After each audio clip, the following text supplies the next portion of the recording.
പഠിക്കുന്ന ഇങ്ങനെ കുട്ടികളെ കരിയർ പ്രഷർ നടത്തും ചില രക്ഷിതാക്കൾ. നീ എന്തായാലും ഡോക്ടറാണോ, എന്തായാലും എഞ്ചിനീയറോ, CMA പാസ്സായിരിക്കണം. കാരണം കുട്ടികളെ പഠിക്കണം. പക്ഷെ പഠനം അവർക്ക് ഒരു മടിയായി തോന്നാൻ പാടില്ല.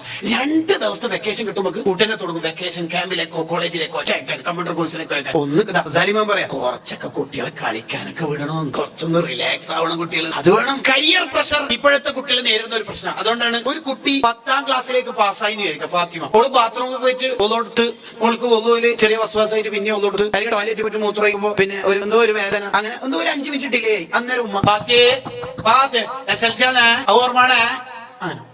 ഓക്കെ, കുട്ടി എന്തോ ഒന്ന് ഇന്നലെ രാത്രി കുറച്ചധികം പഠിച്ചിട്ട് ഉറങ്ങിപ്പോയിട്ട് ഇങ്ങനെ സാധാരണ 5:30 അല്ലെങ്കിൽ 4:30 എണീക്കുന്ന കുട്ടി 5:35 4:35 എണീച്ചിട്ടില്ല, SLC എന്നൊരു ഈ കുട്ടീനെ വിചാരിക്കും 9 തോറ്റാൽ മതിയേനോ.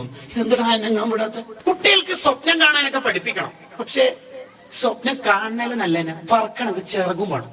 പോത്ത് വിചാരിക്കാനൊക്കെ പറക്കണോ? നടക്കൂല. എത്ര വലുതായാലും നടക്കൂല. പുഴു വിചാരിക്കുന്നത് നാളെ പൂമ്പാറ്റിയാൽ വരുമ്പോ നാളെ ചിറക് വരുന്നതിന് മുമ്പ് നാളെ മുതൽ പറക്കണം. അതിന് നടക്കും.